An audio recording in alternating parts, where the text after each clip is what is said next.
ராஜ்டிவி நேயர்களுக்கு வணக்கம். நான் உங்கள் சவிதா கிருஷ்ணராஜ். இன்றைக்கி நம்ம பார்க்க போகிறது ஒரு சூப்பரான பிசிபேளை பாத் கர்நாடகா ஸ்டைல்.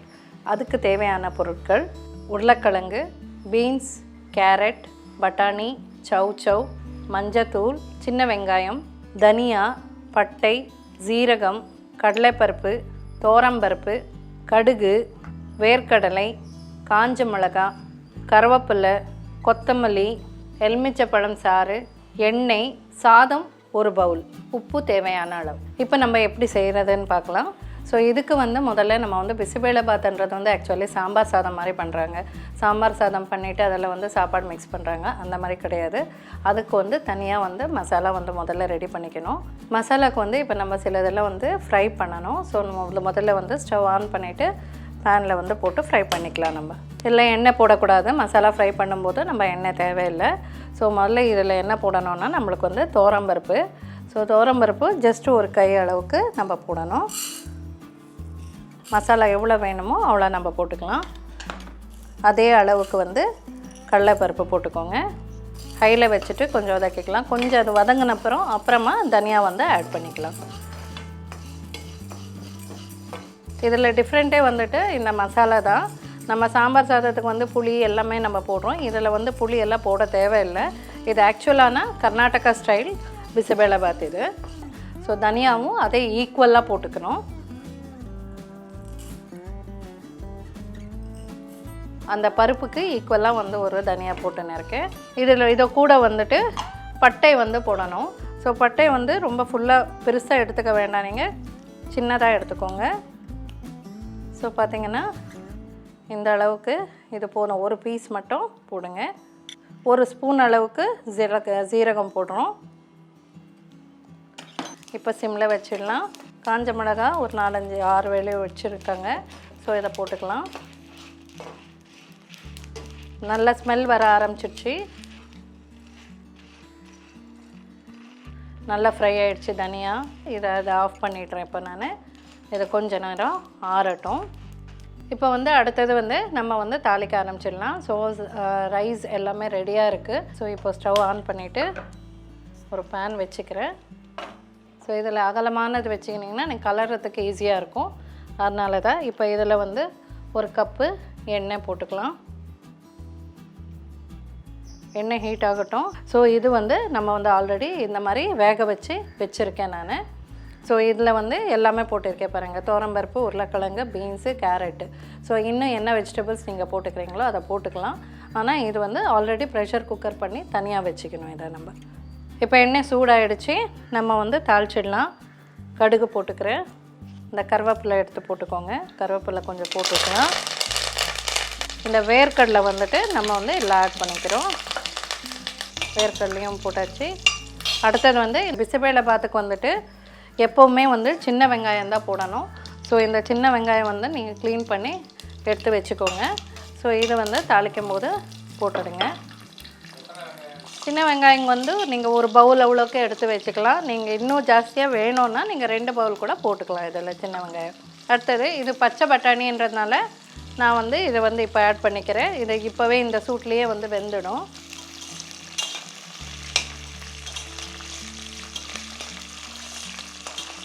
மஞ்சத்தூள் ஒரு ஸ்பூன் அளவு போட்டுக்கணும். இந்த பாருங்கள், இது சின்ன ஸ்பூன்ன்றதுனால 2 ஸ்பூன் போட்டிருக்கேன் நான்.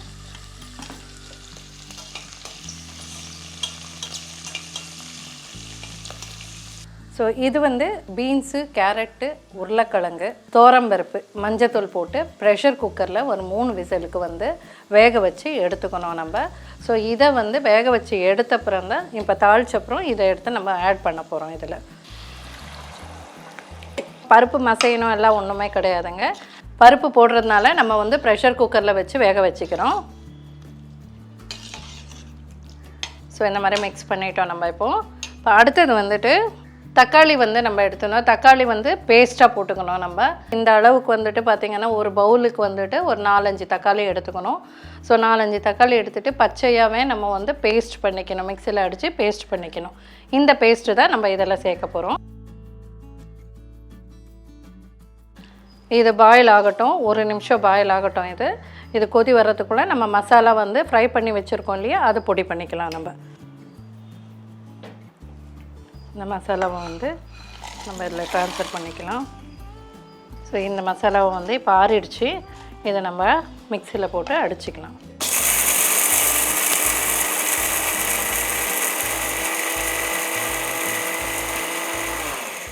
உள்ளே வந்து தனியாலாம் அப்படி இப்படியே இருக்கும். அதனால் நல்லா கொஞ்சம் இந்த மாதிரி கலரிட்டு திருப்பி வந்து ஒரு கொஞ்சம் அடிச்சுக்கலாம். இந்த மசாலா வந்து புளியோதரை பவுடர் அடிக்கிறீங்க இல்லையா, அந்த மாதிரி குறை தான் அடிக்கணும். ரொம்ப நைஸாக வேண்டாம். ஸோ இந்த மாதிரி கொரப்பாக இருந்தால் போதுங்க. ஸோ இது ரெடி ஆகிடுச்சு. இப்போ இதுவும் கொதி வந்துடுச்சு. இப்போ இந்த ஸ்டேஜில் நம்ம வந்து ரைஸ் வந்து நம்ம ஆல்ரெடி குக் பண்ணி வச்சுருக்கோம். ஸோ இந்த அளவுக்கு ஒரு பவுல் ரைஸ் போட்டிங்கன்னா போதும். இதில் வந்து கிட்டத்தட்ட ஒரு 5-6 பேர் வந்து நம்ம சாப்பிட்டுக்கலாம். ஸோ இந்த பார்த்திங்கன்னா இது வந்து ரைஸ் நான் எடுத்து வச்சுருக்கேன் ஆல்ரெடி குக் பண்ணி.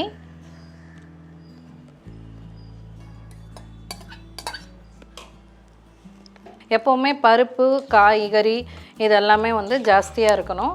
ஸோ பருப்பு சாப்பாடு வந்து கொஞ்சம் கம்மியாக தான் இருக்கணும். அப்போ தான் டேஸ்ட் இருக்கும். ஸோ நம்ம இப்போ வந்து ப்ரெஷர் குக்கரில் வேக வச்சது போட்டாச்சு. நம்ம வந்து சாப்பாடும் வந்து செஞ்சு வச்சது அதுவும் ஆட் பண்ணிட்டோம். இப்போ அடுத்தது வந்து நம்ம மசாலா போடணும்.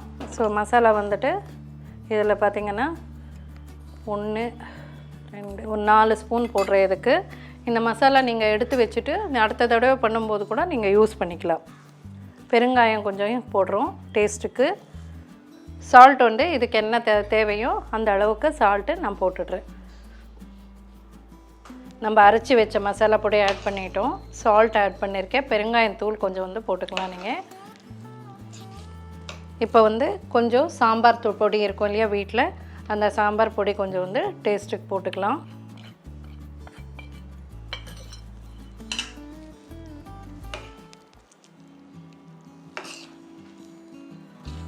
போட்டு நல்லா மிக்ஸ் பண்ணுங்கள். நல்லா கலரியாச்சு. இப்போ இது கொஞ்சம் பாயில் ஆகணும். கொஞ்சம் நேரம் ஒரு 10 மினிட்ஸ் பாயில் ஆகட்டும். அப்படியே ஆல்ரெடி எல்லாம் வெந்திருக்கு. ஆனால் எல்லா மசாலா இது எல்லாமே வந்து நம்மளுக்கு மிக்ஸ் ஆகிறதுக்காக கொஞ்சம் பாயில் ஆகணும். இது நீங்கள் மூடி போட்டு கொஞ்சம் நேரம் வேக வைக்கிறதுனாலும் வேக வைக்கலாம். ஆனால் அப்பப்போ கலரி விட்டோன்னா அடி பிடிக்காது உங்களுக்கு. இந்த மாதிரி இது வேகணும். இது பாருங்கள் கொதி வருது பாருங்கள். ஸோ இப்போ பாருங்கள் இப்போ நல்லா கொதி வந்துடுச்சு. ஒரு 10 நிமிஷம் நல்லா வேக வச்சுருக்கேன் நான். ஸோ எதுக்கு வேக வைக்கிறோன்னா அந்த மசாலா ஸ்மெல்லெல்லாம் வந்துட்டு நம்மளுக்கு போகிறதுக்காக நம்ம வேக வைக்கிறோம். ஸோ நல்லா மிக்ஸ் ஆகிடுச்சு எல்லாமே. நம்ம டேஸ்ட்டுக்கு கொஞ்சம் நெய் ஆட் பண்ணிக்கலாம். நெய் கொஞ்சம் ஒரு ஸ்பூன் எவ்வளோ வேணுமோ ஒரு 2 ஸ்பூன் அளவுக்கு நான் ஆட் பண்ணுறேன் பாருங்கள். நெய் போட்டு நல்லா கலரிடலாம். ஸோ ஃபைனலாக வந்துட்டு புளிப்புக்காக நம்மளுக்கு வந்து இதெல்லாம் லெமன் வந்து நம்ம வந்து பிழிஞ்சு வச்சுருக்கேன் நான். இந்த லெமன் சாறு வந்து இதில் ஆட் பண்ணுறேன்.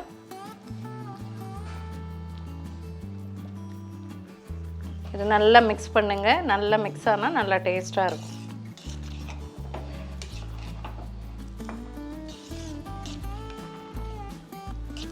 ஸோ பிசிபேலை பார்த்தனால இந்த மாதிரி தான் கொழப்பாக இருக்கும். நல்லா டேஸ்ட்டாக இருக்கும். எல்லா வெஜிடபிள்ஸு துவரம்பருப்பு எல்லாமே வெந்திருக்கும். இது ஒரு ஹெல்த்தியான டிஷ்ஷு கூட. நீங்கள் வெஜிடபிள்ஸ் இன்னும் எவ்வளோ வேணுமோ நீங்கள் ஆட் பண்ணிக்கலாம். இதில் முடிஞ்சிடுச்சு. ஸோ பிசிபேலை பார்த்து ரெடி ஆகிடுச்சு. நான் ஸ்விட்ச் ஆஃப் பண்ணிக்கிறேன். இப்போ நம்ம இதை சர்வ் பண்ணிடலாம்.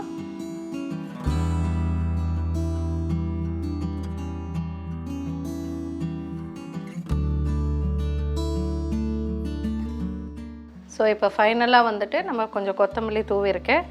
ஸோ இதை பாருங்கள் கொத்தமல்லி தூவிட்டோம். சூப்பரான பிசிபேலபாத் ரெடி ஆகிடுச்சு. நீங்களும் இதை ட்ரை பண்ணி பாருங்கள். நாளைக்கு இன்னொரு டிஷ்ஷோடு உங்களை சந்திக்கிறேன். நன்றி, வணக்கம்.